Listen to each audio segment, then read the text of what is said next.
பொதுவாகவே ஆடி மாசத்துல அம்மனுடைய சக்தி அதிகரித்தது. ஆடி மாசத்துல வளகாப்பு விசேஷம் நடத்தப்படுது. ஒரு வருஷத்துக்கு ஆடி பிறந்த அன்னைக்கு மட்டும்தான் அம்மன் கோயில்களில் வளகாப்பு விசேஷம் நடத்தப்படுது. அப்போ பக்தர்களாகிய நாம அம்மனுக்கு வளையல், மஞ்சள், குங்குமம், தாம்பூலம், பழங்கள், புஷ்பம் இது எல்லாத்தையும் காணிக்கையா கொடுக்கறது வழக்கம். வளகாப்பு முடிஞ்சதும் அம்மனுக்கு அணிவிச்ச வளையல்களை பக்தர்களுக்கு பிரசாதமா வழங்குறாங்க.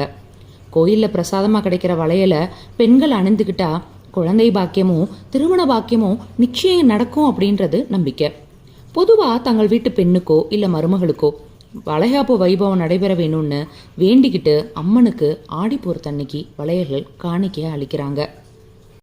அம்மனுக்கு வளையல் அலங்காரம் பூஜை எல்லாம் முடிஞ்சு தீபாராதனை ஆனதுக்கப்புறமா திருமணமான பெண்கள் எல்லாரையும் வரிசையில் நிற்க வச்சு அவங்க கையில் 2 வளையல்களை கொடுத்து உஸ்தவரனுடைய 2 கைகள்லையும் கை கோர்க்கிற அணிவிக்க சொல்கிறாங்க. கை கொண்டோன்னா அதோட அவங்களுக்கு 2 பிரசாத வளையல்களை அளிக்கிறாங்க.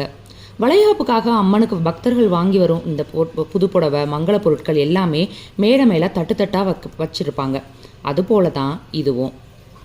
கண்டிப்பாக ஆடி பூரத்தன்னைக்கு அம்பாள் கோவிலுக்கு சென்று அம்மன் வளைகாப்பில் கலந்துக்கிட்டு 2 வளையல்கள் வாங்கி அதை அணிஞ்சுக்கிட்டிங்கன்னா நிச்சயமாக அடுத்த வருஷம் உங்கள் கையில் வளைகாப்பு வளையல் ஏறும் அப்படின்றது காலங்காலமாக நம்பிக்கிட்டு வர்க்க ஒரு நம்பிக்கை.